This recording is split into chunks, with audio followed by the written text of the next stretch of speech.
In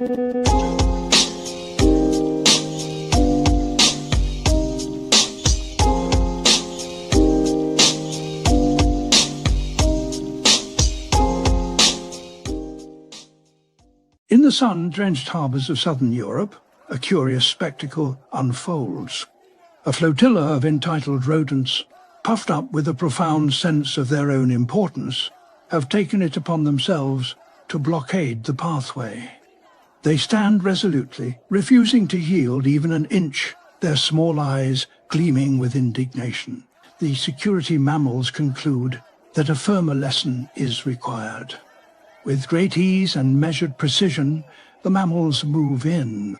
In a display of disciplined authority, they employ their batons in swift, controlled arcs. The rodents, suddenly confronted by overwhelming physical superiority, are unceremoniously swept aside. Wow. David Attenborough. Is that David Attenborough doing AI? We'll call it David A. Attenborough. Right. That's a BBC documentary we will never see. We will not. But notice I even put in a little disclaimer. That's not for all enough, you folks out there. That's not enough. That is for the world and for YouTube. Yes, that is AI. Yes, that is. I think satire. that's Spain, by the way. I believe it is Spain, and that goes with another little clip. Things. Who are these people? Busy. Wait, who are these people? The great unwashed conservatives.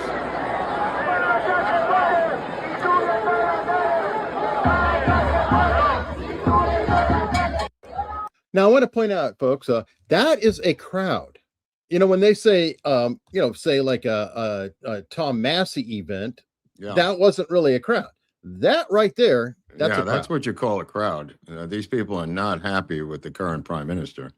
Well, no, and I thought this was an interesting follow-up. You sent it to me. Do you want to reiterate what has been going on with Spain? And I don't know if it was this guy, the president, Pedro Sanchez, or if it's the prime minister. Oh, I'm sorry. Changed their immigration policy. It was Sanchez, the president, who changed it intentionally out loud because of the rise of conservatives in Spain. He has allowed 500,000 Africans to be citizenized with the right to vote to overcome the electorate that's rising up in the streets to stop him. It's as simple as that. I mean, follow Mike Benz all the time. I know I highly recommend you follow Mike Benz onto how these things work. And Dirty Sanchez is going to be overthrown by the people of Spain at some point in the next couple of months, because this thing is a bridge too far. And this is what Angela Merkel said she did, allowing the Syrians into Germany. She's now admitted it was to stop the rise of conservatives in Germany. I don't know how many more examples we need of them saying it out loud, of this quote unquote replacement theory, Eric, before it's no longer a theory, but a widening of some sort of Overton window or something, where it just becomes a fact on Wikipedia that this was done on such and such a decade with such and such results. Yeah, I agree. And how many more times do we have to do it? A couple hundred, right? Probably, right. For all the slow readers out there, yeah, we definitely need to do it over and over and over and over and over and over. Because it goes hand in hand with the reduction in security for voting. It goes hand in hand with opening the borders here to flood in new voters. I mean, this is so brazen, so obvious. History is going to judge this as one of the craziest periods in American history. Clearly, if history is ever written by the winners, which it usually is. So we'll see how that is put into historical text. Yeah, and this is not exactly on point, but it's kind of similar. It's another subject that we've been covering. Spencer Pratt. So we're going to talk about how long does it take to get the message? Well, this is why it takes so long for a message to get through.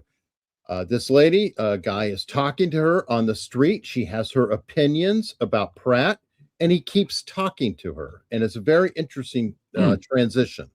I'm not a big fan of Spencer Pratt. What? I don't think Why? he's the smartest guy in the world, so I don't think that would be the best position for him. So, do you know about his platform?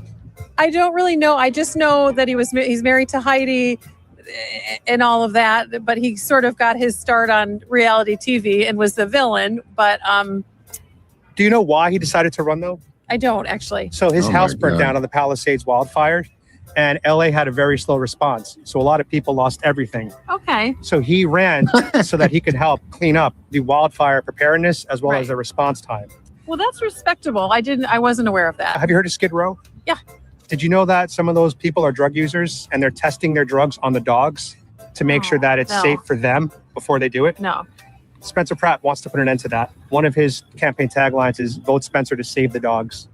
I mean, honestly, I knew none of those things about Spencer Pratt, and that's very honorable. And I would tend to hike him up a bit, I guess. Yeah, I knew none of those things, but I have my opinion. I have my Let's keep opinion going. based on nothing as a low knowledge voter.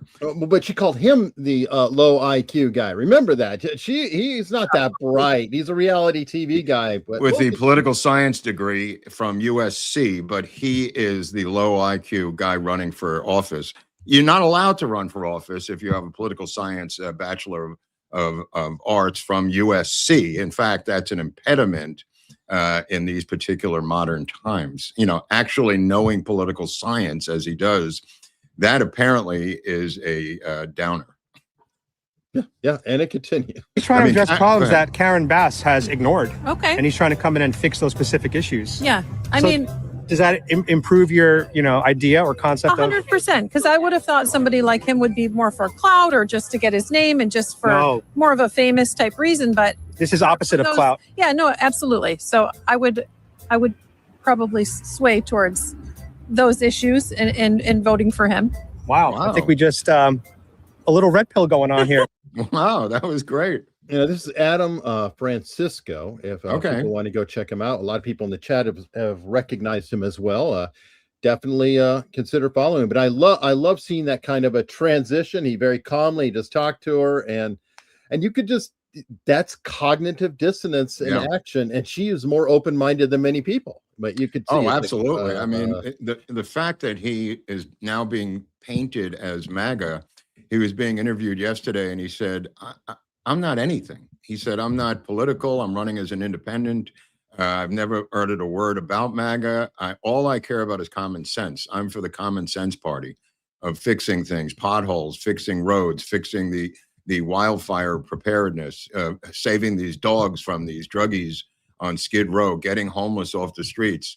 Again, apparently that's a crime if you're for these particular things.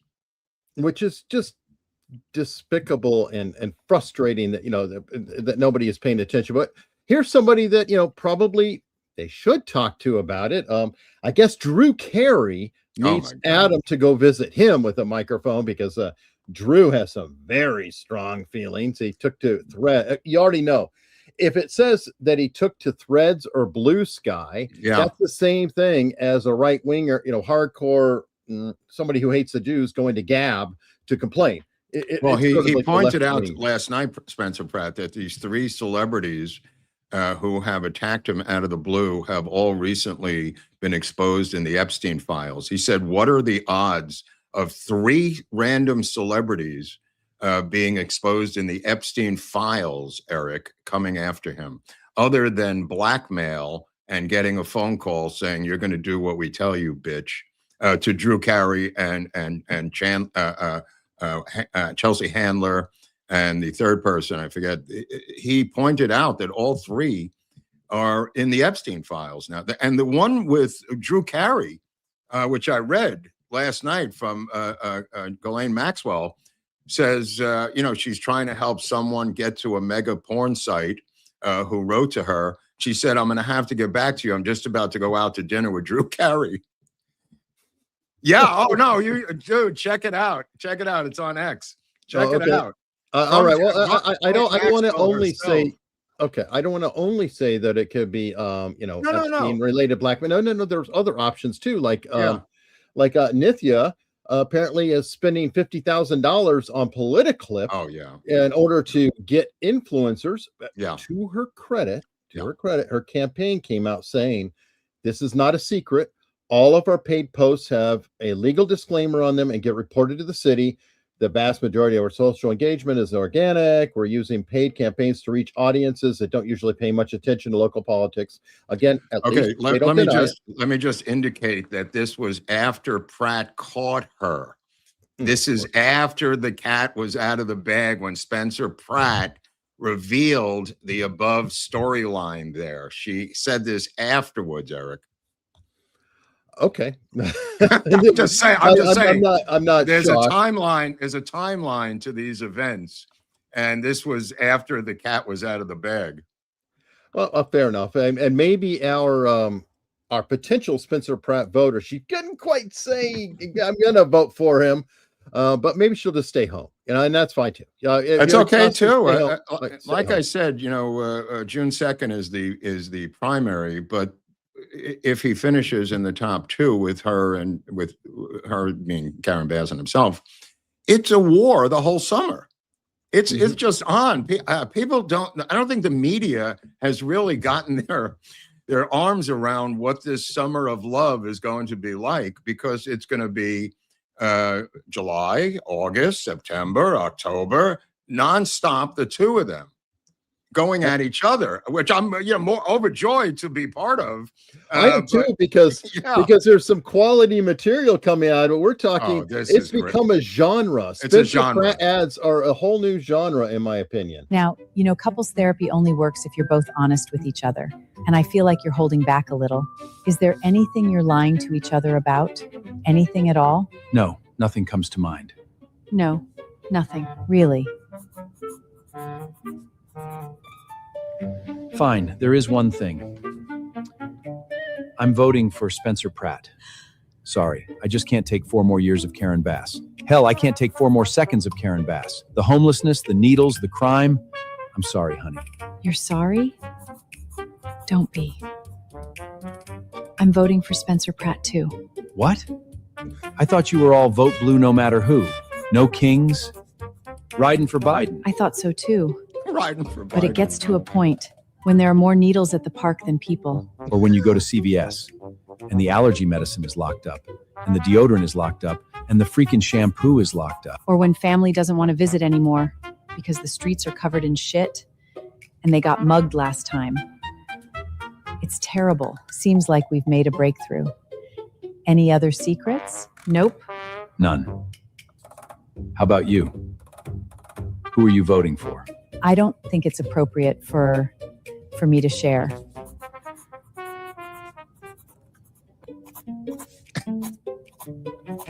It's brilliant, Eric. It's absolutely brilliant.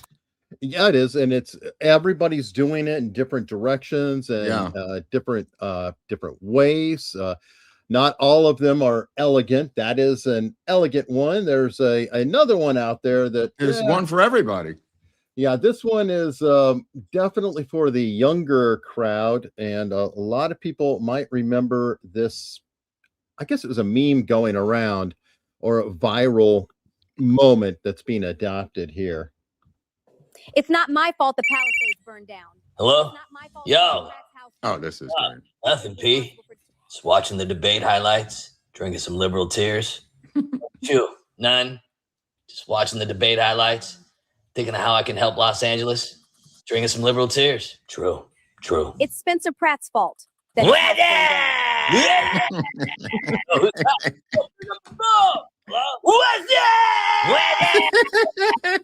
Where's JD? Yo, JD. Yo. What's that? Hey, hold on. Hello?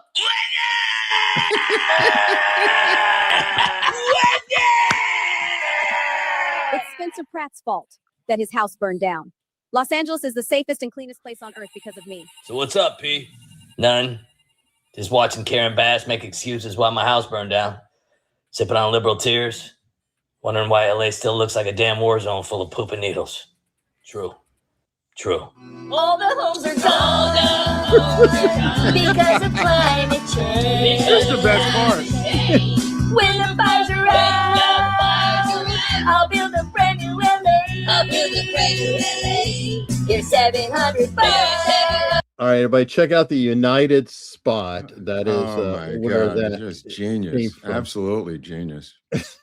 What's Mark up? Halpern has said this has changed political advertising forever. Oh, absolutely. Altered the face of political advertising. Nobody's going back anymore to these stupid commercials. I agree. Yeah. And Except we're here. his opponents, who are just Tom Steyer, everyone on TV, just running these mindless old ads that you just speed right through. You can't even watch them. They're still doing it. Either that, or you just bully bakers and people like that with This Jimmy Kimmel's is so dark. Yeah, I mean, this woman who is the baker for people at home. It says the headline says Spencer Pratt. Spencer Pratt defends baker who lost everything in LA fires, allegedly bullied by Jimmy Kimmel's relative for campaign cookies. You can remove the word allegedly because they're crowing about bullying the actual woman who lost everything in the fires and ended up having a little bakery niche inside of another store. Here you see that she has like a little thing in the back of a food store that they gave her, and she made these Spencer Pratt cookies, and now it's gone viral completely. But the point is that Jimmy Kimmel's sister-in-law, who lives off of Jimmy Kimmel, the brother works for Jimmy Kimmel, making hundreds of thousands of dollars in a no-show gimme job. The brother is married to her. She went into the bakery and started to browbeat this woman. How dare you make Spencer Pratt cookies, trying to shame her. Mm-hmm. And now they've gone viral. So the result is the opposite, Eric, as is usually the case. Well, who else lives in California? A certain lady named Barbara Streisand. Yeah, the Streisand effect. It is the Streisand effect, full on and well named. Yes. So, okay, but please. I mean, we're going down to get some cookies over the weekend. We're going down there to get them. Everybody's going there to get them. I think that's a fantastic idea. I'm going to buy a dozen, and maybe I'll get them out so I don't get fat. But I'm definitely going to support it. You're going to eat at least one. I know, no, definitely eating one. That's for sure. But I'm not going to eat them all. I hope that she is super successful, and it would be amazing if she catered every campaign event for Spencer Pratt. I mean, that would be great. That would help her out. Yeah. Well, apparently she already is going to have to hire staff. Armand said that she could barely keep up with. Yeah, no, it's thousands and thousands. She's right. I mean, it's hard for her to keep up with the orders, which is great.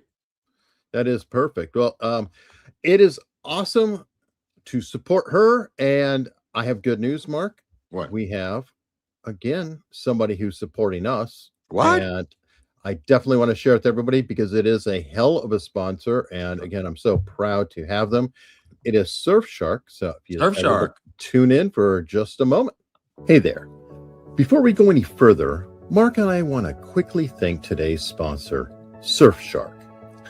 You already know that you need a VPN to protect your privacy, but Surfshark goes way beyond the basics. They just rolled out 2 incredible new tools. First is the web content blocker, which gives you excellent parental controls for when you have family over and don't want the little ones traveling to the darker corners of the internet. Second is the email scam checker. You can check your email in your inbox and see if it is a scam or phishing attempt. This takes the guesswork completely out of your security. Another fantastic value is that one Surfshark subscription covers unlimited devices. A lot of software subscriptions lock you down to 5 devices or fewer, and you can run out quicker than you think. Just look at my house. Between our computers, tablets, and phones, plus the Apple TV, we have 8 devices. You probably have something similar in your family. Plus, I know a lot of you watch America's Untold Stories and other shows right on your televisions. Surfshark has apps for all platforms: PC, Mac, Linux, Android, iOS, smart TVs, Amazon Fire TV, Stick, Apple TV, Chrome, Firefox, even Xbox and PlayStation. This is a massive feature because it means you can use Surfshark to easily geolocate to different regions and unlock international shows directly on your TV. You don't have to deal with the awkwardness of trying to cast from your phone or hooking up a laptop just to watch something that isn't available in your market. Now, we've got an exclusive deal for you. Go to surfshark.com/AUS and use code AUS at checkout to get 4 extra months of Surfshark VPN. Again, that's surfshark.com/AUS and use code AUS for 4 extra months. The link and code are also down in the description. Now, let's get back to the show. All right. I'm getting this. I already wrote all this down here on my list of things to get. Perfect. And it is true. The number of devices being unlimited is huge. Competitive factor, not saving the logs. I should have got that in the ad because it's hugely important because they don't save their logs. Very important. So, if the government comes around or somebody comes around, they go, where's Eric been? Okay. Has he been looking at Keir Starmer or something? Yeah, No. that's right. Good point. The logs get deleted, I believe, every day. I'd have to verify it, but that is really, really helpful. I'm going to try it. Before we leave California as a subject, though, there's something else that's going on in California, also in June. So we may be influenced by your primary there, and this is our own little primary. We are having a meetup. This is the mother of all meetups, Eric. Yes, it is. It is going to be us, and even in the presence, we'll have a guest hanging out with everybody in the crowd too. Mark and I are going to do a show, and we're going to eat, just have a good time. Nate the lawyer is going to be there. He does not show up at a lot of places. So if you want to meet him, he's just going to be coming there and hanging out too. Maybe his family. By the way, there's a secret code to get 20% off on the rooms. I just checked with the woman today, and you can use that secret code to get the 20% off on these insane rooms at the Anaheim Marriott. That's true. It is in Anaheim. Yeah. Not to bury the lead. I did not say Anaheim, but we will be in California, specifically Anaheim. Yeah. At the Marriott, which is right next to the Anaheim Convention Center.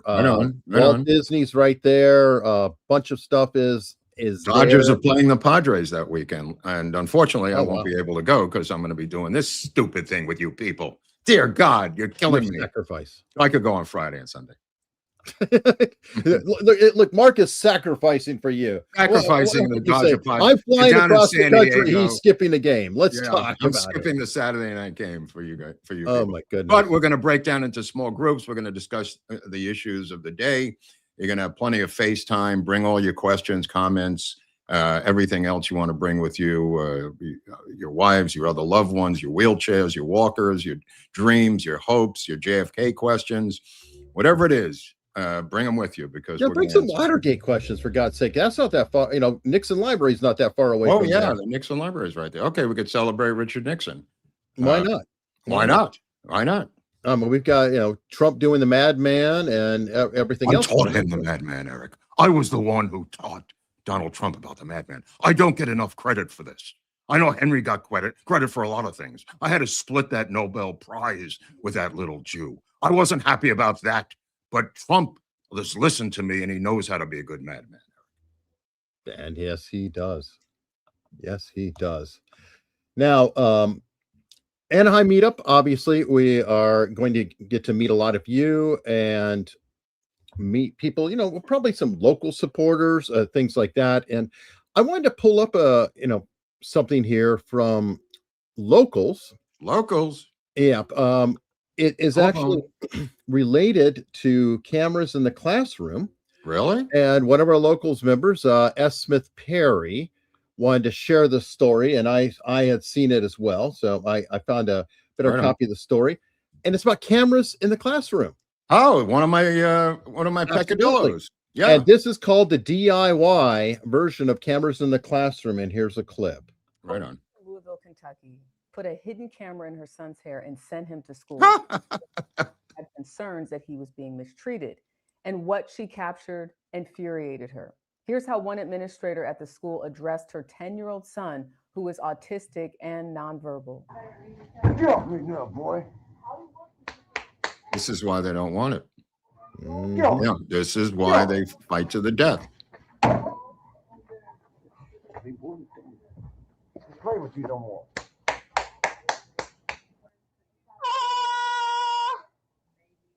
Don't like it, stay home. What sounds like a slapping sound is actually Samaj clapping, according to his mother, Tiffany Lee. My son claps as his stemming mechanism. At a young, very young age, he was self-abusive, and me and his father taught him to clap so he wouldn't self-abuse. But we always told each other and other people around, do not stop him from clapping because it's a reason for it. Now, she insists it's the way that the teacher was speaking to her son and the yelling that followed that really made her upset. It sounds like somebody, a grown man that's angry with another grown person, but this is a child that cannot speak. My baby, my sweet baby, that doesn't hurt anyone. He's hurting my child. He's verbally hurting him, and I know he physically hurt him. How do you know? And I'm guessing that the clapping is kind of like an OCD mechanism, you know, whatever, to help vent out. You were watching the Tourette's thing with tics and different. Yeah, it's a type of Tourette's. It's definitely in that area. But they said they taught him how to do this to avoid it could replace head banging, which is a common thing. Obviously, later on with teenage girls, there's cutting involved, but that's a different type of thing. But you know, Dr. Drew told me yesterday that kleptomania becomes a thing for teenage girls who are detoxing from opiate addiction. That one I never heard before. Very interesting. But is that what happened with Winona Ryder? That's what he said. Yeah, he told me that yesterday. Okay. Yeah, wow, I didn't know that. Yeah, we were talking about Winona Ryder. Anyway, the fact of the matter is we're reduced to hiding cameras in the hair of autistic children. Think how insane this sounds to a society that has cameras of every square inch of society, except the most valuable commodity on the face of the earth, our children. And people say, well, Mark, the teachers union will never put up with it. You know, I've heard this argument for 5 years. I've been pushing for cameras in the classroom for 10 years. Cut off federal funding immediately to all schools that don't cooperate with cameras installed in the classrooms. They will install the cameras in the classrooms in the threat of reduction, and an executive order by Donald Trump, plus the threat of withholding federal money. You will see cameras in the classrooms within a month. Yeah. And I'm sorry. It's people like, who are complete, deniers of any progress on the earth, saying this can never happen. I mean, if that's the way you roll, I mean, it's such a negative thinking type of framework of the society. I don't think like that. I mean, putting a camera in the classroom is such an infinitesimally small idea. And it's so obvious that it's needed that you don't have to be Einstein to figure this out. They don't want it because they don't want their members to get caught abusing children sexually or physically. That's it. It will also capture the course list. It will also capture their Marxist dogma if they're spewing it. That's why they're going to fight this to the death, and why I've called for Trump to issue an executive order and threaten to withhold federal funds K through 12. Well, and the thing is too, Trump can do that with the federal funds, but he also could lean on people like Ron DeSantis and some of the governors. Oh, for sure. Because they could, but if they do it on the state level, then we'll have, all the red governors could do it the next day. You just got to get coordinated with the attorneys general who are meeting with J.D. Vance this week. The blue attorneys generals did not want to show up. So it's basically red attorneys generals, God bless them. And they're going to conspire together to root out corruption within the particular state. So the blues did not want to show up. Actually, think about that. The law enforcement highest official of the state would not meet with the vice president of the United States over corruption for political reasons. Yeah, and I'm trying to think about it. I cannot recall, and somebody in the chat or anywhere else can correct me if I'm wrong. I don't recall any Republican official refusing to meet Kamala Harris. They might have, been critical. Oh, absolutely, absolutely. If she came to the state, or Biden came to the state, then a Republican would still show up and still say, "Hey, I'm going to talk to her for my constituents." Well, they pointed out yesterday how every blue state put out messages for Memorial Day, calling some of them mentioning the 12 or 13 who have died during this Iran conflict as Trump's war in their official tweets from their state governments, and also half of them celebrating George Floyd Day instead of Memorial Day. And I predict they will attempt to conflate these two holidays if they ever retake power. And I will predict that certain states will pass legislation making May 25th George Floyd Day. Which is, yes, beyond disgusting. And to counter that, because I need to clean my my ears out from hearing that. I don't know if you saw this. This is something that I wish would go viral all the time. This lady here, Cheryl Ann, made a request on X on Sunday saying, hey, if any of you happen to be going to Arlington National Cemetery, could you take a picture of my husband's tombstone? Oh, that's great. Yeah, that's great. And it was staggering because people really took up the cause. That's beautiful. And these include this individual here who went and presented on there and left a coin. Wow. Well, that's beautiful. Wow. From the director of national intelligence. That's Tulsi wow. That's Gabbard, wonderful. Wow. Leaving this, but it's not only her, it's many others. I believe it was Nick Sorter. Wait, is this Tulsi right there? That's Tulsi, yes. Oh my God, wow. And you see the flowers? That is from different people who even brought flowers to go to and leave that.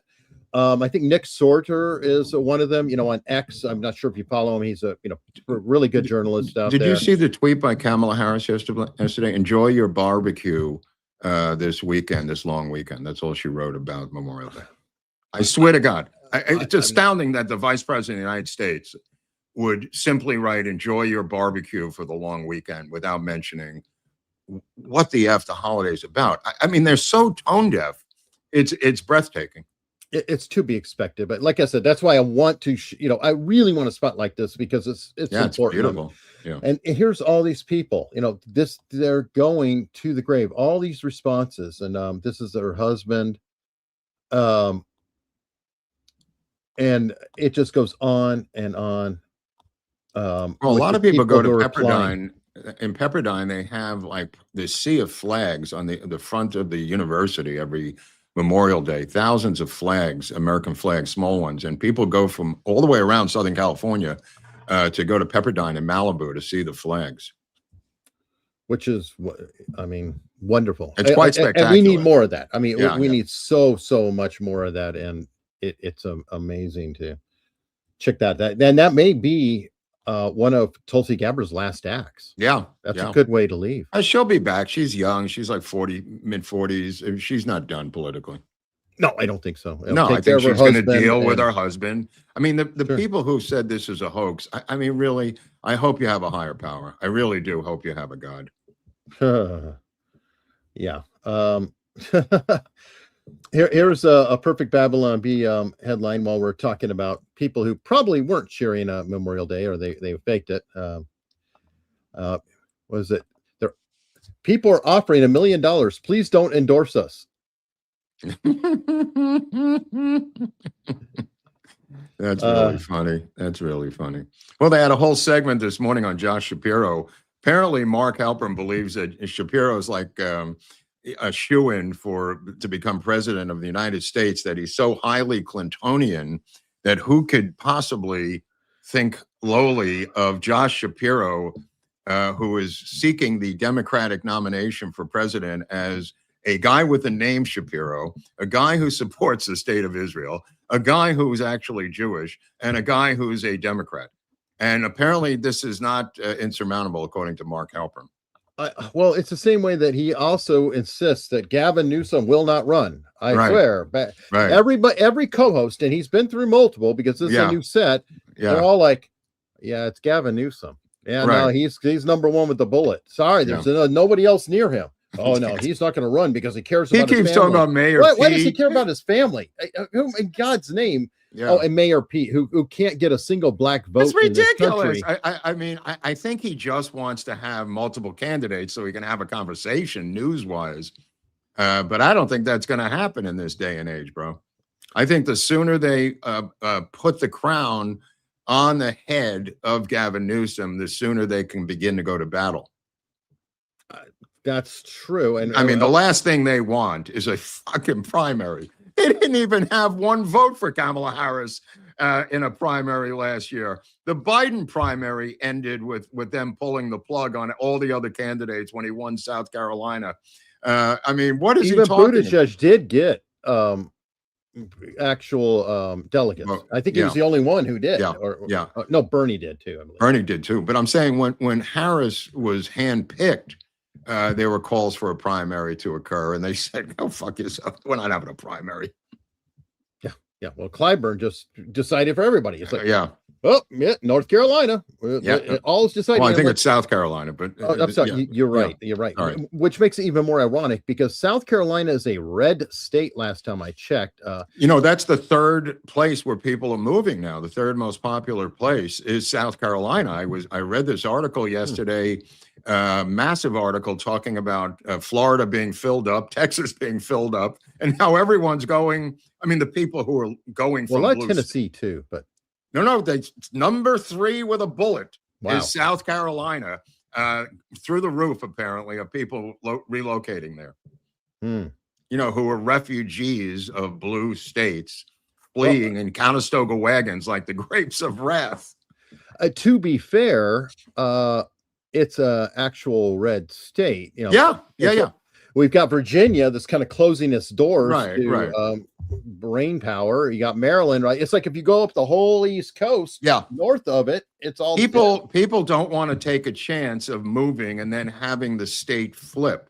They're looking for bright red states that are not flippable in their lifetimes to make these final moves of their lives. And I get it. I would be curious if somebody is doing a survey on that. Like, obviously, South Carolina is higher, but if like Indiana is growing a lot, or Ohio, or some other, is it all red states, or is it particular red states? Well, they were ranking them by actual foot traffic. They were ranking them by people actually moving to the state. I mean, they had a ranking of states, and number 1 was eliminating Florida and Texas. Number 1 was South Carolina. Okay. Well, I'd be curious about the rest too, because like I have a feeling that almost all blue states are shrinking. Oh, no, nobody denies that. That's not even a debate anymore. So it's not like people are going in there saying, "Hey, I'm here for the needles and the homeless. Where do I go?" Yeah, so I don't know. It's going to get interesting. But while we mentioned Halpern, we need to shift to obviously the bigger news here. It looked like, I don't know, it was kind of a mixed up weekend where it seemed like there was a deal, or at least Trump was kind of putting out, hey, just about a deal, we're about to sign, everybody's cool. And, to his credit, he's taken the hard line, because this is kind of my hard line. No freaking uranium, no nukes. I mean, a lot of other things we could talk, but they can't have a damn nuke. And you can argue about the methods of getting it, but Eric is completely right. I mean, the entire point of this thing is not regime change. It's stopping their nuclear program, any way, shape, or form. Well, I'm not willing to do that, Mark. I am quite willing to have a nuclearized theocracy in the Middle East. Again, apparently our foreign policy says the opposite, based on the commander-in-chief, who for 20 years said this was a red line that he was not willing to cross. And you voted for him, and now you've got buyer's remorse to certain people who have been criticizing him. Look, this is where we are. I mean, how we're going to get across the finish line, like Eric said, we're going to find out, I guess. Yeah, and to be fair, it's not only Trump who's been saying it. Everybody has said it. Now, not everybody has done a damn thing about it. Trump has obviously done more, but that doesn't mean that it was like, oh yeah, no problem. The closest one to damn near giving it to him is Obama. But even he would, gives lip service to, no, they can't have it. We'll just negotiate and give them a lot of money. Mostly lip service. I mean, Trump was the only one to move the embassy from Tel Aviv to Jerusalem. They all gave lip service to it. Nobody did it. Trump did it. It's the same in a way with this Iranian nuclear program. I agree. Abraham Accords. I mean, how he's going to pull this off is yet to be seen. But he seems pretty confident, Eric. And you and I are not privy, neither is the media, to the machinations behind the scene. So all we have is what's coming out of DC, out of his administration. Right. And I think there's also the factor that this is his shot. This Yeah. is his one shot to Yeah. put a nail in that shit. And Yeah. because he's done. I mean, Yeah. Every bit of realism. He's got he 2.5 is finished. years, folks. 2.5 years. That's it. And I do think that even if it comes to the midterms, I have a feeling he'll still stay there. He will do whatever it takes, even if it, it's his whole presidency. I think he's riding on that one the whole way. Yeah. And it's a game. I mean, Well, Iran. I'll tell you what else is master. a game is pulling our military hardware out of NATO, which he did. He started to do today. Apparently, in a bold America First move, attention, America Firsters. Trump is starting to remove submarines and all kinds of military hardware out of NATO, Eric. Oh, Netanyahu told him to? Yeah, Netanyahu told him to. Yeah. Okay. Yeah. Well, no. I mean, I thought that's how it worked. Yeah. I thought that Netanyahu, was like a pro-Ukraine and, talking about NATO and okay. Well, he's taken out the jets. He's taken out the bombers. He's taking out the submarines. And he mentioned America First, Trump. I know this sounds like a shocking thing that America First covers more than Israel. This is him in retaliation to being stabbed in the back by NATO. I mean, this is payback, and sometimes it's a bitch. They're going to have to pay for their own things now. I think that's fantastic. And by Yeah, the way, so do if I. they have to worry about their own defense, then it's going to be less incentive for them to muck around to their east. Because Well, not just their mucking own problems around. at home now. They don't have it's a going to army. drive a stake through their socialist programs when we're paying for their military defense. Good luck with your socialist programs when you've got to take 5 to 7 to 10% of your GDP for your military. Good luck with that afterwards. Let's see how socialist you are then. Yep, and let's see how adventurous you are. Yeah. Oh, yeah. That's true too. That's what I'm talking about. Yeah. It's like all their was it bellicose comments to to Putin and stuff. They're terrified of that. I mean, let's be honest. Not only that, I mean, Pullout. they're the ones keeping this war alive. It's on Exactly. embers right now, and the EU is still supplying money and military hardware to keep this thing going. So now, well, okay, you Well, guys can keep it going. Good luck. Good luck. Thanks for coming by. Tell him what he's won, Bob. Are you hearing these rumors like I am that and this is from J.D. Vance's office and also from Luna's office, that they're about to release documentation on where the foreign money is coming to these podcasters. Ooh. I heard this from multiple sources that Luna is going to release it from her oversight committee, and J.D. Vance is going to release it. I think that some of it's starting to leak out already. Yeah. I mean, where was Massey's money from? The massive amount of Massey money, apparently not so American. No, as a matter of fact, we have a little clip on. Oh, dude, I forgot about that clip. This thing's gold, Hunley. I know. You got to give me a second. Go ahead. No, take your time. Take your time. Because... We could talk about Jackson Dart, the quarterback of the Giants. Oh, please. Please. I've been waiting all day for that. Jackson Dart, one of the great moments of all time, going up to Suffern, New York, where people in New York know where Suffern, New York is. Right outside of the city, Trump was doing I think a commencement speech or something, or rally. And Dart, the quarterback of the Gents, introduced him at the rally. Who cares, right? They went batshit freaking crazy in New York over this thing. People burning their season tickets. The fellow members of the team saying you can't do this, you can't have a political opinion, you can't be backing Trump, as if they lived in a totalitarian football regime somewhere. And I could only point out to these douchebags, one of the head douchebags was this guy who's their black linebacker, who criticized him the most for the Giants, who said that he was backing a racist and did this and that. That black linebacker asked a guy who is a legend for the New York Giants named Lawrence Taylor if he could have number 56 to use on his own jersey.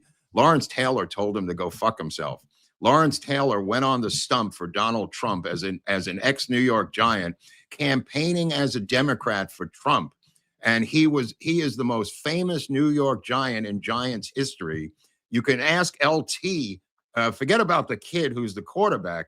Ask the greatest Giant of all his opinion on Donald Trump. And that's Lawrence Taylor, number 56, one of the greatest linebackers in the history of football in the Hall of Fame. And now a great political prognosticator. Yeah. I mean, it's so funny how quickly they forgot their own LT supporting Donald Trump. All right. And here is the segment. And greatest segment. By the way, look at the indulgent, I would love to kill you or poison your coffee look of Anna Kasparian. She's the second from the left. That is right. That expression right there is when the husband just goes out and walks the dog again. Look at that face. Home. Look at that stone face. Yeah, that is a stone cold killer. And that's face. What's his name with the earbuds and the pompadour there. I forget. Robbie Suave. Suave. Right. And I don't know who the other guy is, the guy doing the talking, but no, but you like him. Oh, I love this guy. All right, so let's hear what he has to say. We're not going to do all of his 4-minute segment, but he does come on, give us a couple of minutes, Hunley. Give us right. No, I will give a couple of minutes, but I will say that last episode, I believe it was, I said, look up who donated money to Massey, because we were talking about, it's AIPAC. Well, you know what? He does a nice job and breaks some of it down.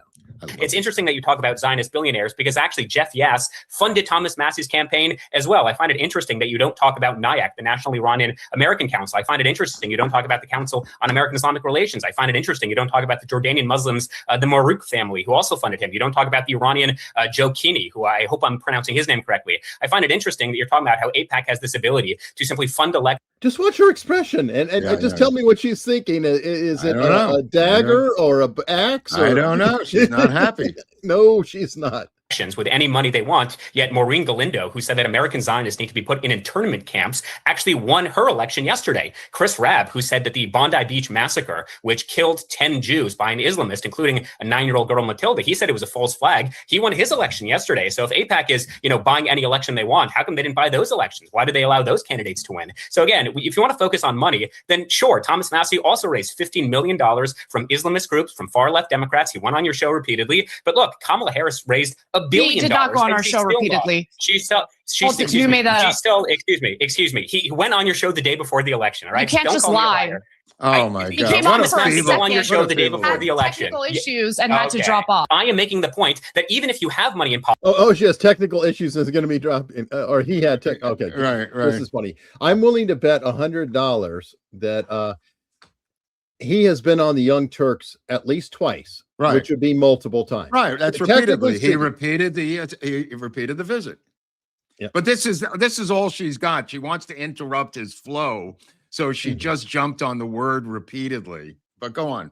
It's by the way, somebody who said, Mr. Fast Talker, please understand this guy is prepping himself for the Piers Morgan crowd and whatever else. And if he doesn't rattle it out to where nobody can get it, he's never going to get it out, bro. That's a nice criticism. Very nice. Politics, which I want to get rid of, that still doesn't translate into forcing Kentuckians to not support a candidate. Kamala Harris had $1 billion and she still lost. What, you're telling me that 60,000 Kentuckians who wanted strong borders, who wanted DHS funded, who didn't believe that Donald Trump was a pedophile, they were forced into voting against Thomas Massey? No, they didn't like the guy. That's what elections come down to. Thomas Massey raised roughly $14 million. Ed raised roughly $19 million. But the idea that you can fool the people of Kentucky into voting for someone who they don't actually support is ludicrous. So again, if Kamala Harris raised $1 billion, then using your logic, if money is what determines outcomes of elections, then how come she lost? So yes, it's true. When you have he was a terrible candidate. Support in particular. Oh, so I would argue that Thomas Massey, who was campaigning with individuals like Ryan Matta, who was wearing an American Reich sweater, who said that Hitler was awesome, who was saying that he hoped that U.S. service members would be killed in Iran. When Thomas Massey campaigns with a guy like that the week of the election, the average Kentucky voter is saying, that's probably not someone I want to support, especially in a district that Trump carried by more than 40 percentage points. Thomas Massey keeps referring to Trump as part of the Epstein class and keeps implying that he's a pedophile. So if I'm a Kentucky pro-Trump voter, why would I want to support Thomas Massey? It has very little to do with money being spent. Right on. Anyway, right on. I mean, this guy is so spot on, bro. So spot on. And I love the people worrying about his vocal speed, and he talks fast like Shapiro. It's like, okay, Who So cares? yeah, at least he's got information that's flowing cares about continuously that? with information. Yeah. Nice try. Nice try. But brilliant rant. It goes on and on. I mean, he just destroys the guy. I mean, and so the tip of the hat to the voters of Kentucky. Seeing through all this bullshit. They must be the most high knowledge voters in the country to be able to see through this avalanche of bullshit coming out of the MAGA Reich.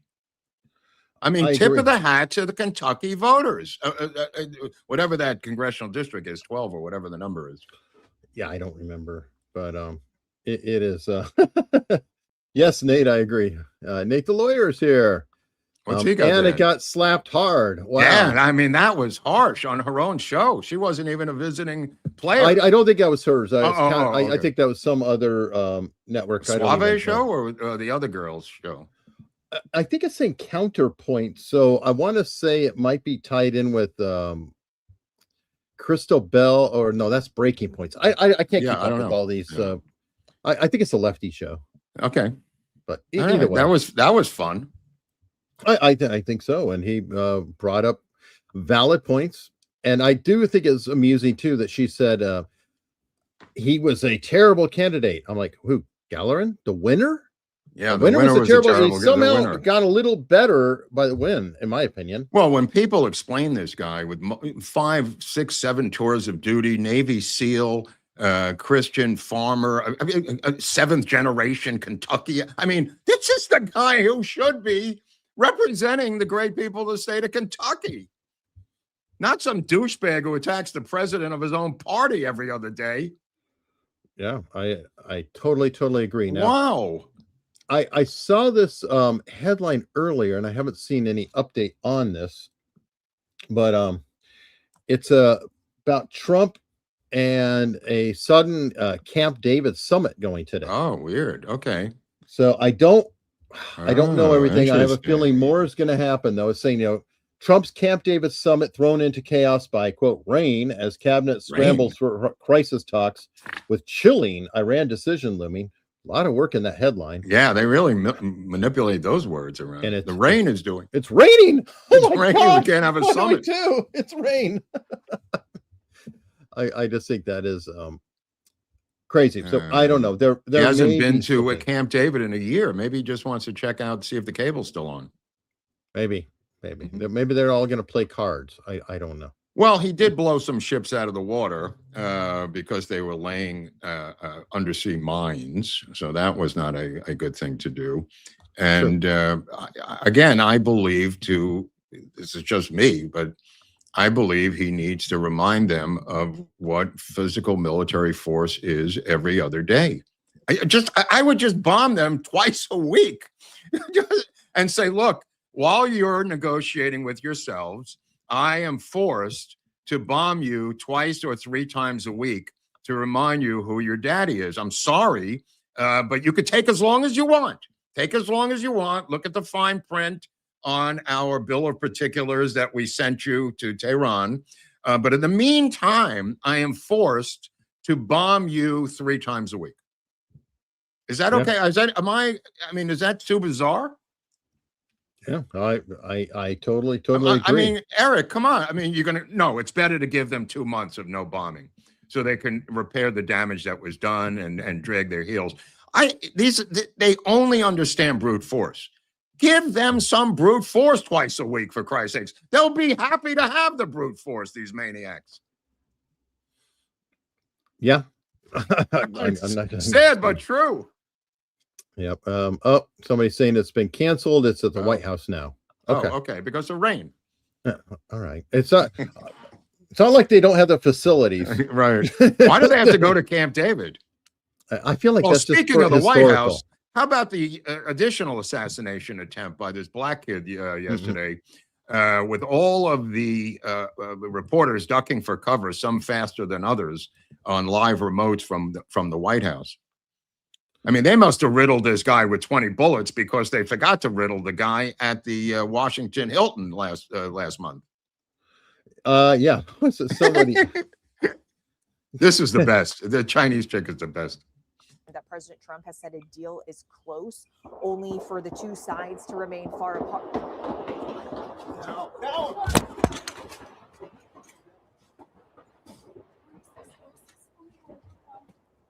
I counted 28 shots just now. It was a bunch, but I like I her. counted 28. Her reaction is interesting. It's like it took her a minute, and this is, I think, very human to realize. Oh, wait. Oh, that's why people do get shot. Is because I mean, you're in a secure place. You think close, only for the two sides to remain far apart.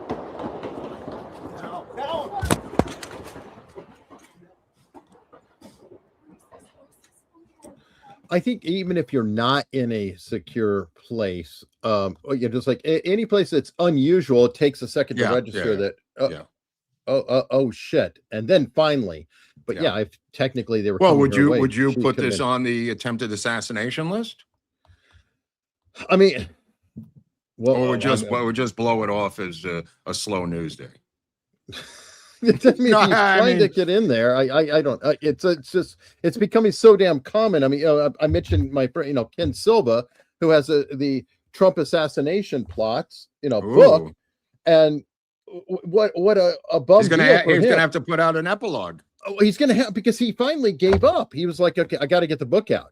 And so he didn't have the one just before this in there either, because it was already 42% of Democrats believe that Trump faked these assassinations. Not 2%, 2%, Eric. That's the country we live in. Well, not only that, we have the MAGA Reich who are starting to, toe that line too. And I don't know the numbers on that. Candace Owens and whatnot trying to. Oh yeah, she has said that they're faked, but the penetration into the Democratic Party at 42%. This is a party of deranged psychos. I mean, that's insane. Yeah. What did he do? Shoot him? Comporte killed himself? I mean, he shot himself in his own ear, Trump? I don't even know. I mean, at least, Joe Rogan literally came out and said, no, I saw his ear. There was something there. Yeah. It is, I don't know. It's completely bonkers. Here's a little clip on our guy. This guy.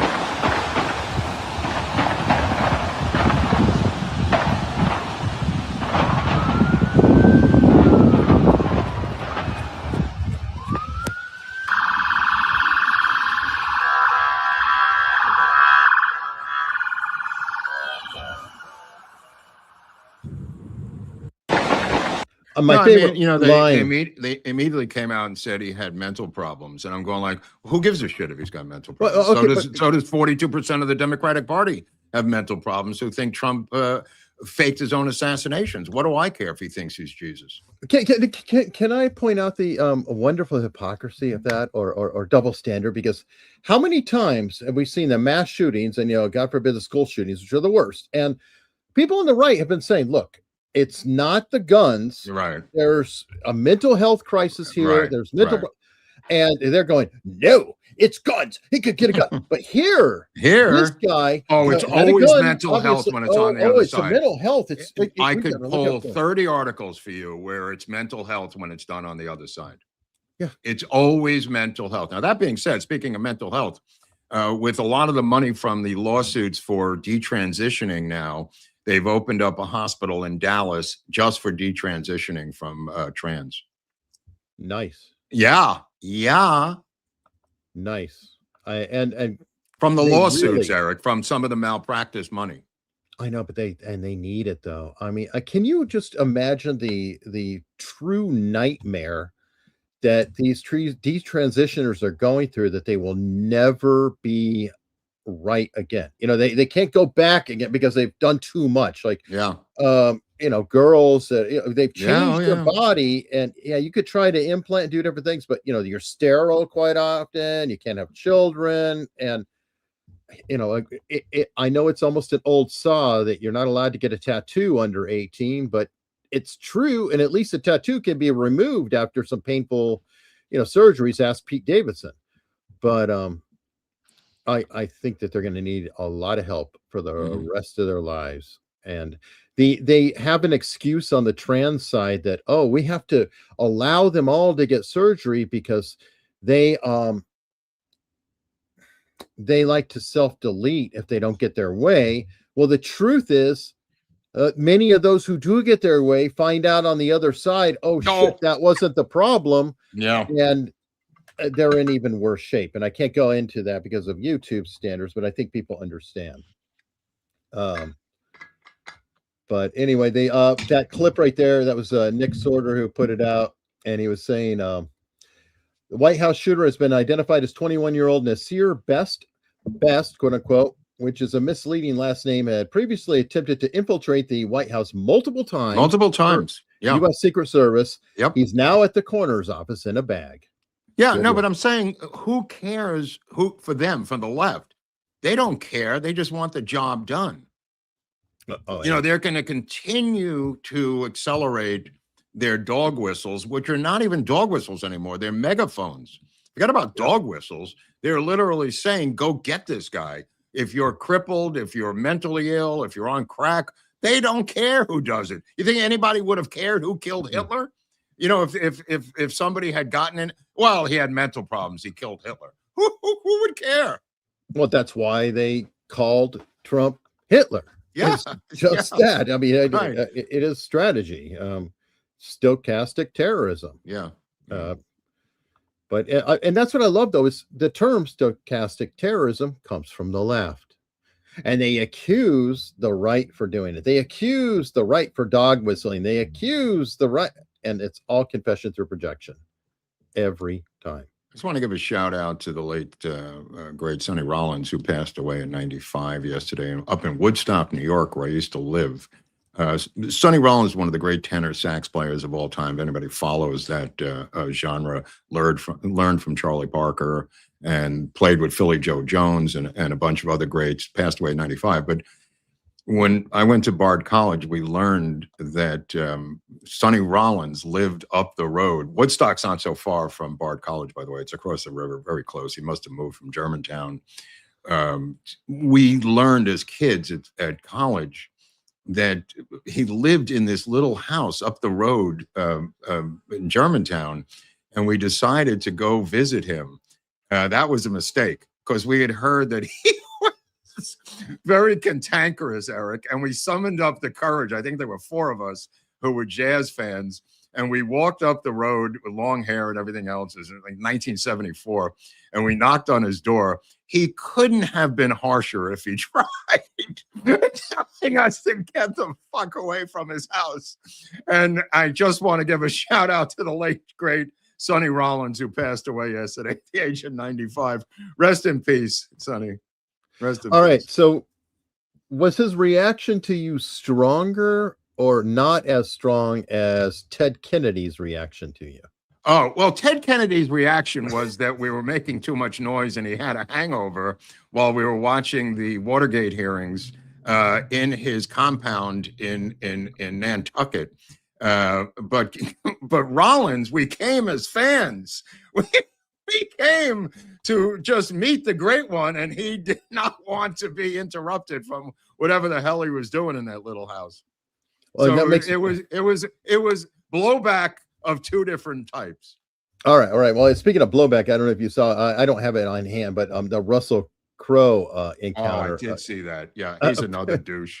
Apparently, he responded to it. Yeah. Because on X, he was like, okay, look, everybody got their damn signature. Right. There was no interrupted flow. Weird. And I made it on time. What's the problem? I don't know if you have the clip, but when he comes out, he goes, any one of you bloody dicks starts closing in on me, I'm out of here. And people are just fans trying to get an autograph. Yeah, let me see. He's a legendary dick. I mean, I don't know how he's going to get skinny enough for this movie that he's supposed to be doing, but good luck. He's looking better here in this shot. Okay, sweaty, all right. But, he's looking better. Let me see if I can. Brandon Fraser also battling to get down to fighting weight for Mummy 2, The Reckoning. Here we go. Oh, boy. Is that sweat, Eric? Yeah. Are you listening? Stay where you are. Don't fucking push in on me. I'll come to you. Just give everybody space. As soon as somebody's a dick, I'm going. Got me? Yes. Clear? Yes, sir.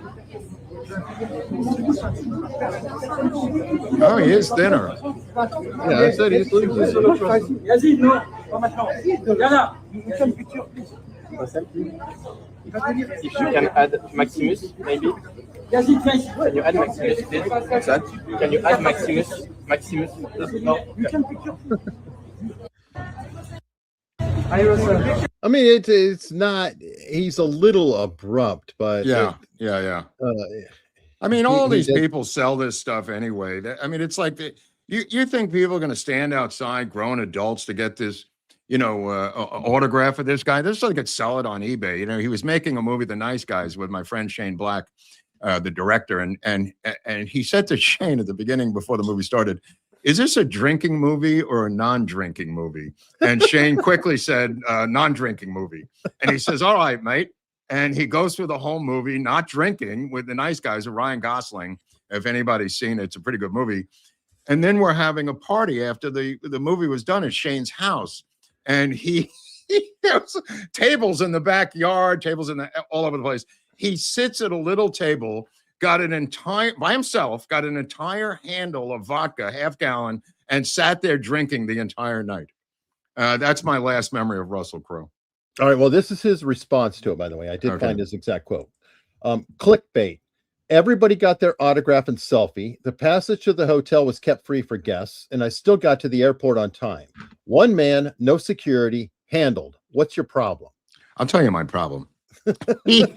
Shane built an office for him. He's supposed to be a private eye in the movie. He built this office for him, and Russell Crowe shows up to shoot in his office, and he says, "Oh, this is way too small." And he goes, "What?" He goes, "I'm going to look fat in this office." He made Shane rebuild the entire office, making it gigantic so he wouldn't look too fat. Ooh. These are true stories of Hollywood, my friends, or for free. Wow. You could learn more tomorrow if you come to What's Up with Lord Buckley, because I'm doing a deep dive on a woman named Gilda Radner at 6:00 Eastern time tomorrow. And if you thought the Joan Rivers story was crazy, where do you hear about Gilda Radner? Fair enough. Okay. You know what? I saw this story. This is just kind of a offhanded story, but our spectrum of people in the crowd, I think, can appreciate what this guy did. And let me read it off. A man spent 6 years watching 2,000 episodes of Wheel of Fortune to track which husbands got divorced, and the results are breaking people's brains. So anyway, this guy decided that he just wanted to know all the people who talked about their marriage or divorce or whatever. And he's on TikTok. I'll make sure to get the name out. But in New York, let's talk about your family. Married? Yes, married to my wonderful wife Janet for 6 years. Could you imagine your husband going on national television and referring to you simply as his wife instead of his beautiful wife or wonderful wife? What if I told you those audacious dudes were divorced within 5 years at a rate nearly 3 times that of their wife-praising counterparts? 2,000 episodes of Wheel of Fortune and followed up to see how many of these men were kicked to the curb, and what I found will leave your jaw completely in place. Spreadsheets. Now, some qualifying remarks. Oh my While God. the sample size is large enough to draw some real conclusions, this won't be perfect. First of all, the episode had to air, not be filmed, from the calendar year of 2010 through the calendar year of 2019. Also, I only took data from those who presented as heterosexual males, but I can tell you anecdotally that both male and female contestants describing their same-sex partners used complimentary adjectives at an even higher rate. Only about 2/3 of my group mentioned having a wife at all, so this is based on those approximately 2,000 data points. So as you can see here, more than 4 in 5 used some kind of complimentary adjective to describe their wife, and of those I could only find that 5.5% of them were divorced within 5 years. Wow. Now, did he go these through are court full records to divorces that I find couldn't out? Confirm. I'm sure there were some trial separations in there, as well as some divorce records I couldn't find. Right. So now on to the boys with nothing nice to say. All right. So anyway, you guys want Wow. to check us? It's at Joey TOKS, at Joey Talks. Definitely look at it. I mean, 6 years, 2000. Dude, he's going into the Spectrum Hall of Spectrum Hall of Fame in Annapolis, Maryland, one of the great Hall of Fames. I recommend if you're in Annapolis, Maryland, to visit the Spectrum Hall of Fame and get some swag. They've got some great stuff there. I agree. And his experiment was almost like Spectrum on steroids. And speaking of steroids, have you heard about the enhanced games? No, I have not. All right. Well, What are these, steroid Olympics or something? It literally, yes. And it happened this weekend. Donald Trump Jr. was one of the No. backers on it. And I forget the Oh, I other. remember this. I didn't know it happened though. Right. Well, it's very interesting because the goal was, okay, what if we have a sporting event and they can jack up to everything in the world, illegal swimming suits, all that? We're going to smash all the world records. Right. Turns out, no. Oh, It plot turns twist. out that only one world record got beat. Wow. And even that isn't going to hold up. And their stock has now crashed to 50%. Wow, look at that.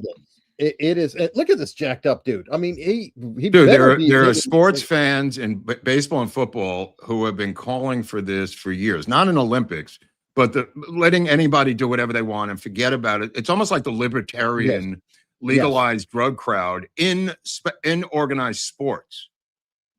They have been calling for this in baseball and in football. I don't know about basketball for a number of years. This tiny, I don't know how tiny it is. Maybe it's bigger than I realized because this happened, that there should be no drug testing. There should be nothing at all. Just let every guy go for himself in organized sports, in baseball and football. Well, But you're saying here that it didn't do anything. It didn't move the needle. Oh, right. And that's, I was going to say, that's actually an interesting point. That would almost argue in favor of it. That I only agree. One Right. person Right. actually broke the record. And I think he was using an illegal swimsuit that was banned 17 years ago. Mm. And I do kind of wonder if, like you saw that guy, I mean, he looked like just bulked up like the thing. Well, Michael Doesn't look like a Phelps swimmer. is narrow and he's got those lines. So right. That could be a factor. So one of two things are happening. Either our natural athletes are getting so good, or they're really doing shit and we just haven't caught it yet. Or muscle what- mass is not necessarily going to win you any particular event. I mean, Well, it depends on imagine a what it is. muscle, Yeah, exactly. imagine a muscle-bound jockey. Like, why is he going to win a race as a muscle-bound jockey? You know what I'm saying? Specific sports don't necessarily mean you need more muscles. Well, no, but this is enhanced. Like, for example, Lance Armstrong never got jacked up. He was using EPO. Right, sure. Which sure. allowed the oxygen. Anyway, so Sure. there's different, or the illegal swimsuit. Dude, or Barry what have- Bonds got jacked up. His muscles were bulging out of his batting helmet, for Christ's sakes. He had like this giant frontal brow that they get from steroid abuse. The brow elongates and his helmet couldn't fit on his head. Didn't McGuire also have an issue? He was using andro stuff, not as heavily as what Bonds and Alex Rodriguez were doing, but he was using illegal substances. I'll put it that way. Okay. Yeah. All right. Well, one thing that is not an illegal substance, but it does keep us going, is super chats. And I heard Rumble about chats, this. I heard which about we this. Do appreciate. Nero Divergent One, who also does some modding on Rumble, is a monthly supporter. I didn't know they were doing monthly supporters on Rumble. That's pretty cool. Thank you. King of Biltong on Rumble with the rant saying, turn up the flavor of the Piri Piri Biltong. Mild heat, big flavor, and over 50% protein to keep you going. Try the full Piri Piri range at biltongusa.com. Code AUS for 10% off. We do appreciate all the support there. Mike Schaefer said, loves the sponsor, just signed up. Wow, go That does help. Schaefer. The beer to That does have when help. you're having more than one. Mike Schaefer with $1.99 signing up. Thank you. And I'm glad that Mike Schaefer is such a fan of my ad read, going by the chat earlier, that he signed up. So Wow. I You know, will you could take model it. yourselves after Mike Schaefer. Wouldn't be so unfortunate for you people in the chat. Yeah, it's not like a life commercial, but be like No. Mikey and just do it. And then Mike Schaefer again saying, guys, have you ever considered doing something on the origins of socialism and why it doesn't work? I think we've done that 6 million times in Yeah, the course kinda of the intermixed. show. I don't think we could do any more about why it doesn't work. I mean, I just finished the Radicals book, not Radicals, Mind of a Radical, Mind of the Radical by David Horowitz. I finished that last night. And of all his books for this crowd, I recommend that one simply because it's his last book and it covers the Biden administration and the first Trump administration. So it's contemporary. And holy cow. A couple of things are just absolute gems. He talked about socialism being theft, which has been discussed before, that they need to steal money from whatever source they could. He does a whole chapter on Bernie Sanders. But he also says there's a particular thing about, the Democrats with crime, how they look at criminal robbing and looting as reparations. And he covers the situation with George Floyd really in depth. And he says how they perceive crime and looting and all that stuff as reparations. And the response by the Republicans is so weak, he says, that they simply say, and you've heard this a million times, that the Democrats are soft on crime, Eric. That is the go-to phrase by the Republicans. And he said their biggest crime of the Republicans is that they're too polite. Oh, He no, I said agree that's with their that. number one crime is the politeness factor and not responding like savage animals to savage animals, but going in the other direction of politeness. And you would have to agree that's a character, and I don't mean that negatively or positively, of yourself and many of your peers. You're one of us too, there, buddy. No, I'm sorry. You're a no. latecomer, but I will agree that yes about the too politeness, but I would also argue the soft on crime has been traditionally the most effective way to overcome a Democrat disadvantage. Look what's happening with Spencer Pratt right now, and what happened with Nate Hockman in California. When you get an entirely blue area, sometimes crime is the only thing that will break through and cause that flip. So it's definitely worth pursuing. Yeah, he's writing this, I want to say 2 years. Remember, it's before Trump gets back in. So it was 2 years ago, the book. I mean, I didn't realize he just died exactly 1 year ago this week. Wow, he died in late April 2025, Horowitz. I thought it was further back. No, I thought so too. It was just 1 year ago this particular month. Okay, that is so weird for me because normally I think somebody died 6 months ago and it's 2 years. Right. Not No, the I reverse. looked it up last night and I was shocked to read that. Yeah, that's crazy. Yeah. I wish I could have met him. I mean, I feel like I would have loved to talk to him. And he had a house around the corner that I showed some video of a couple of weeks ago. Yeah, he had sold that a number of years before. He wasn't living over there, but he died in I forget what, like Casper, Wyoming. Oh no, it was in Colorado. He had a house in Colorado where he passed. All right. Well, another one that I'm very concerned about is Prager. Yeah, I think they were showing an interview with him, Mark Levin, last night, an older interview.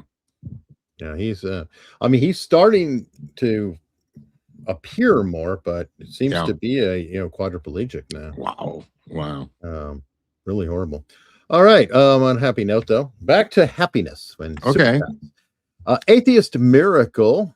Here we go. Gas up, inflation up, jobs down, GDP down, Iran or Epstein files hidden. Everything worse than under Biden. Why still back Trump? This looks like bro. You're wasting your time here, bro. You're wasting your time. We were as close to absolute national fascism under Joe Biden as the Third Reich. There is nothing ever that Trump administration could ever do to bring us close to what the Biden administration. You forget the red speech. You forget going after MAGA. You forget going after Catholics. You forget the debacle in Afghanistan. It could go on and on and on. There is no way What about on the the face border? of Get a high level one. $5.30 a gallon gas under Biden the first week of the administration. Are you fucking kidding me? You blind piece of shit. $10. Keep your $10. That's unbelievable. It really Mark is is. saying he disagrees. Right. I don't have the politeness gene. I really don't. Well, yeah, going back to what we were saying. What we were saying, I don't have that gene. I don't Okay, have it. fair enough. But here's somebody Eric does, and a lot of you do, and it's it's a quality that cuts both ways, according to Horowitz. When faced with a verbal war against the savages, it may not be the best quality to have. Well, you know what? And I've got a couple examples. One that somebody who may be a fellow traveler with our super chatter that just sent, who's in the news now, not having a good time of it. And then I'm going to share a reaction to him that I know Mark will absolutely. Yeah, I just want to say this. I am shocked the past few weeks how many liberals watch this show. I cannot get my mind over the fact that liberal after liberal after, now the comments are negative, but I'm shocked that they're watching the show. Really, Eric says there's hate watching. I don't understand the entire phenomenon. You know what? I do appreciate there are some people who ingest, both sides, like Nate the lawyer, who popped up earlier. Nate watches left-wing stuff, right-wing stuff, and he kind of compares and contrasts and whatever. I definitely encourage, and liberals are welcome. Leftists are welcome too. I mean, we may be a little snappy with a comment here or there, but good on you. I appreciate you stepping into the arena, so to speak. But here we go. Hasan Piker. Hasan Piker. Now, Mark he's scared. Doesn't really Eric. know about Hasan Piker. He's scared. He is scared, and Hasan Piker looks shaken on stream as feds probe Cuba trip, and Jasmine Crockett won't stop gloating. I think it's hilarious because nothing like when they eat their own. Jasmine Crockett, what is she gloating about? She's saying, ha, ha, ha, ha. You said not to vote for Kamala Harris because Kamala wasn't enough of a socialist for him. Oh, I see. And so Weird. she's like, look what you have now, blah, blah, blah, which is hilarious. But I've got to share this with you. You were just talking about politeness. Here is somebody who's, I don't think he's a Republican, but I think he is pro-Trump, and he's not polite. But I wanted to share Hasan Piker's video with the reaction so we could have a nice inception with a gentleman you will like. And that's Michael Rappaport. Oh, I love Michael Is Rappaport. not Right great. out of Brooklyn. Okay. I mean, it's bullshit. Oh, poor thing. But They're after still me. not great. They're after that- me. I wanted to be famous, You know, and now they're they're- after me. They're after you, boy. They're up my ass. And I'll obviously get into it right now. I'll tell you all about it, but let me blast off real quick. Dude, I love Rappaport. Oh, yeah. We will free you, brother. Yeah, free me. Free Hasan. Free me. Get the fuck out of here. Right on, Michael. Right on. Free me. Right on. I can't believe I'm saying that, but Anyway, I just thought I could have played the Hasan clip by itself, but no, it's better. He this added way. a little bit of spice to the product. Right. It's nice to see my fellow Brooklynite in the house. I mean, we're brothers. We're definitely brothers, me and Rappaport. He's known for his subtlety. That's for sure. Yeah. I mean, All what a right. great take. Or your big mouth. I tell you, Hunley, I got to make your voice my Siri voice on my Yeah. iPhone. Your sponsor reading voice is like the velvet fog. That's great. No, it's Tell true. him, It's Lord true, Buckley. Warrior. Absolutely. Thank you. Well, thank you. No, he's good at this, Hunley. Okay. Goose Toots one. Here we go. Yes, Indiana is being flooded with blue state. Yeah, heat. rightfully That's what I so. wanted to see. Yeah. Again, you got to look at them like refugees. Would you turn your back on refugees from a flood, refugees from a hurricane, refugees from any natural disaster? Because that's the equivalent of what they're fleeing. You know, I mean, they're not getting the blue people are not fleeing. The people who are fleeing are like-minded.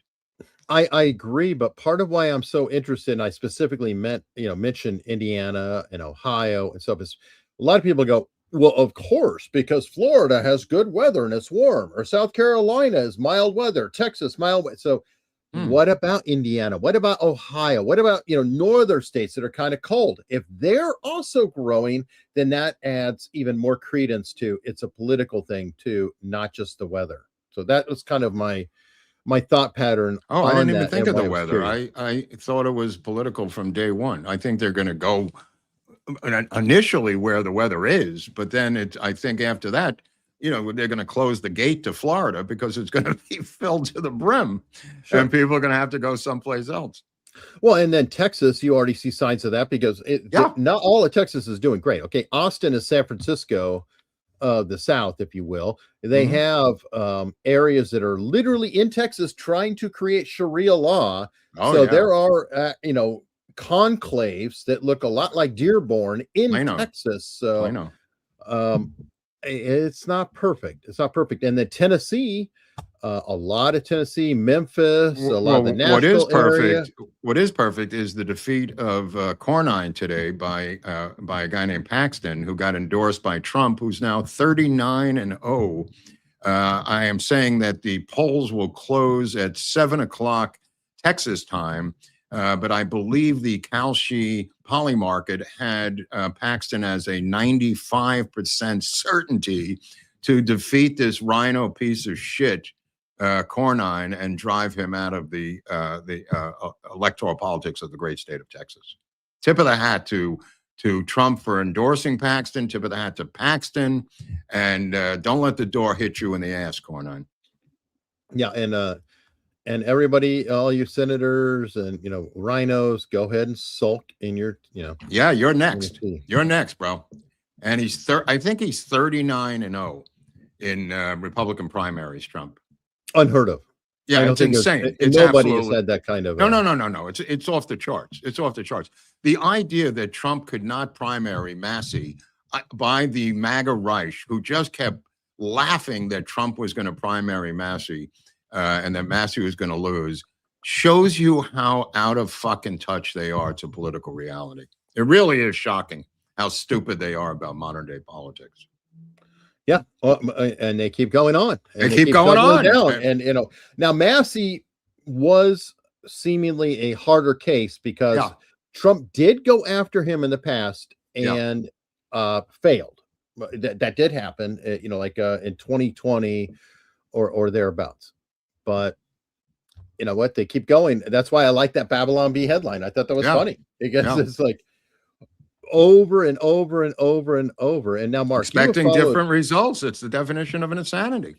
Absolutely. And you have followed politics, pretty much your whole life. Your family.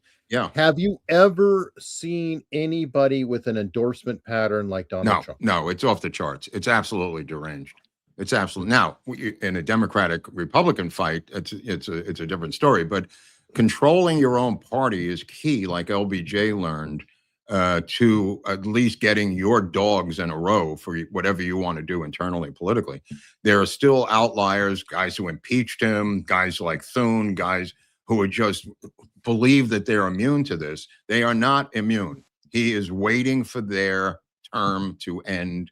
And if they don't bail out, like McConnell, retiring, he's going to primary them. I wish he would have primaried Lindsey Graham, but that's a horse of another color. Lindsey Graham came to mind a few minutes ago while we were talking, and I do want to address that because I'm no fan of Lindsey Graham, and I know that most of our audience, or many in our audience, can't stand the guy. Yeah. I will tell you why, though, he is where he is. And that is, no matter who or what he is, he has voted for Trump every damn time in this administration. He has gone completely at heel. Yep. And if Trump says jump, Lindsey says how high. Yep. No question.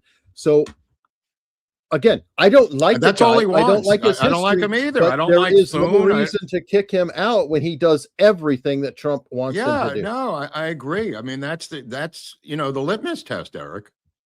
Yeah.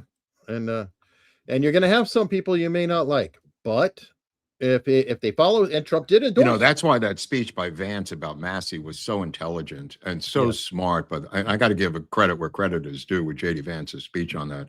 I like the guy. I know the guy. He's a smart guy. But he bit the hand that fed him in his own political party once too often. And that's the reality of politics. Have a nice day. I'm just summing it up. But in essence, very, very well handled by JD Vance. Yeah. And Lindsey Graham and Cornyn and Cassidy and Massey, they're all gone. They're all gonna go. They're all gonna go, and rightfully so. Rightfully so. Let me see here. Oh, maybe there is hope in California, and it's not just Spencer Pratt. Okay. I saw this headline. I was like, okay, this is encouraging. YMCA in Liberal City finally cracks down with new rules after trans woman exposed pre-op privates in female locker room. Now, what city is this that's cracking down? San Francisco. Yeah, if you read the article, though, they're merely telling you to quickly get dressed and not expose your private parts for that long, and to be more cautious in your exposure is what I took away from this YMCA thing. Now, at my YMCA here in Glendale, they raised our monthly rates and built a separate freaking locker room for families. And I'm saying, I'm wondering, this took over 2 years to build this locker room, and there was definitely some sort of Armenian chicanery going on. But nevertheless, they now have 3 locker rooms at my YMCA here in Glendale. A male locker room, a family locker room, and a woman's locker room. So the trans can't go into the family locker room. Not that they have any, but nevertheless, there's a woman's locker room, a man's locker room, and a family locker room now. Fair enough. That was their answer to this problem in this YMCA. And by the way, I don't know if anybody has noticed this, but several years ago, I was like, okay, you know what? I want to join a gym. What would make sense? Okay, the YMCA. That's obviously going to be inexpensive. I like blah the blah blah blah. It's not. The YMCA costs more damn money than Planet Fitness and like all these other gyms and whatnot. And I'm like, wait a minute. I thought this was supposed to be a community gym. First of all, Hunley, it's a Christian organization, so you're supporting young Christians, which is really, really thoughtful. And second of all, there's very little riffraff in there. If you go to these other gyms that are cheaper, they have riffraff, and I'm just telling you, you can look at the Planet Fitness moral code of the woman who was on with Finity this week up in Maine, where a man was completely exposed in the woman's locker room as a trans woman. And she went to complain to the management at Planet Fitness that has as their logo, "We are non-judgmental," all over the gym. Well, there's no correction, because Planet Fitness is non-judgmental unless you look like you're a bodybuilder or somebody that the only people they hate are muscular people. Anyway, this woman went and complained, this 50-year-old woman went and complained, and they told her that, she said, "What are you doing about this man in the locker room?" And they said, "Oh, you mean that beautiful woman?" And she said, "I don't know what you're talking about. I'm talking about the man who's naked with his schlong hanging out in the woman's locker room." She waited outside the locker room to warn other women not to go in while this guy was in there doing whatever he was doing. The only way to cancel your membership is to put in a document with your credit card saying, "I'm canceling." They forged her signature and put in a ending of membership request, forging her signature to end her membership at Planet Fitness, a gym that you profess to I didn't say think is no kidding.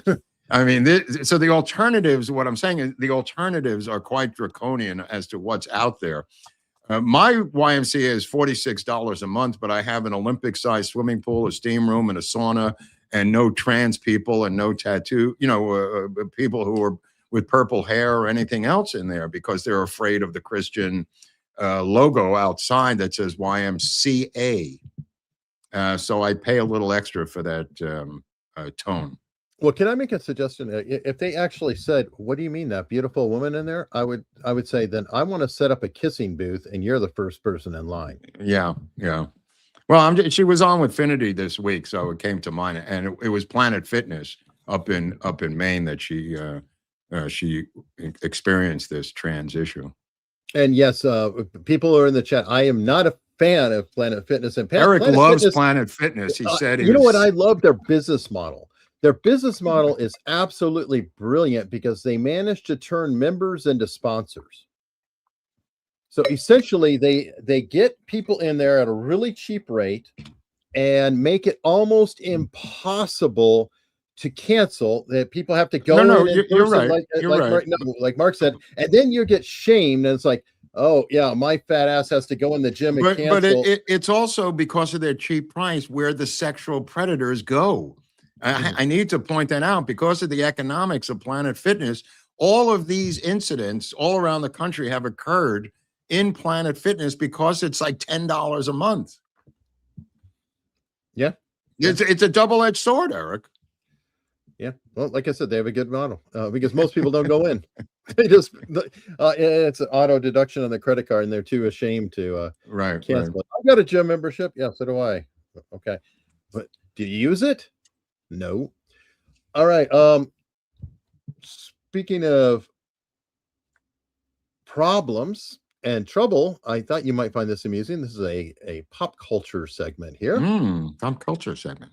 Star Wars franchise in serious trouble as The Mandalorian and Grogu disappoints in opening box office. I figured you would do this, but I just want to ask you why they can't even come up with a normal title for these films. Is that so I just said this morning to somebody. Is that so difficult to come up with a title for the fucking film? Mandalorian and Grogu is the craziest name for a film I've ever heard of, especially for a mainstream tentpole movie. It's insane, Eric. They can't even marketing-wise come up with a title that's normal.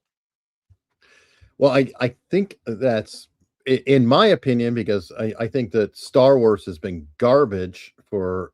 No, but think about the title of Star Wars. I agree with you, but I was going to say Jaws. Yeah. Star Wars is a brilliant title. Jaws. How about Jaws? Yes. How about Jaws? Yeah, absolutely. But Mandalorian was the only successful or good Star Wars for the past 20 years, in my opinion. So they're probably trying to say, look, it's Mandalorian. It's How about not this? Star How about Wars. this for a crazy idea? Mandalorian 2. Yeah. I mean, maybe I'm crazy. I mean, they have taken stuff and made it so abstract that people don't even know the names of the movies anymore. I agree. And by the way, though, it is the worst bomb. It set a new record. Right on. And it's trailing Solo, which isn't a bad one. Solo.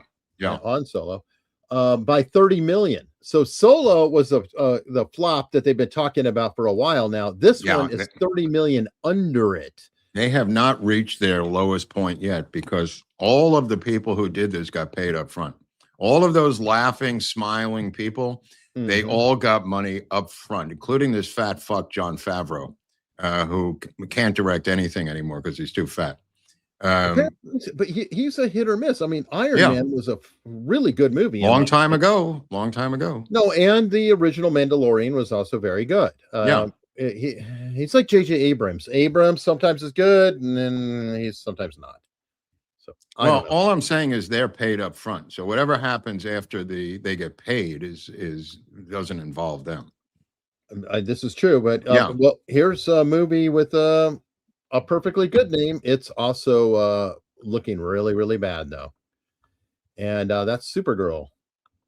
Well, this I have high hopes for Supergirl. I have a funny feeling Supergirl may make some money. Really? Over the long run. I think this might have some legs. Okay, well, because it's a generic thing. She came in the end of Superman rather abruptly, as I recall, and they're trying to create another franchise with her. So we'll see. This one I'm a little bit more open-minded to. Well, it's interesting. I mean, the original Wonder Woman movie with Gal Gadot or whatever was fantastic. Yeah, that was really good. Right. The Wonder Woman 1984 was a pile of shit. Yeah. So I don't know, what happened there. But I agree. Look what happened to Batgirl. It tested so badly that Warner Brothers pulled it before its release. Which probably was the smartest thing ever. Yeah. I mean, but we'll see. I think it's better as a tax write-off, rather than throwing more marketing money out after it, I'm sure. And embarrassment, but I don't know. Well, we'll find out. I mean, we'll find out. Yeah, we'll find out.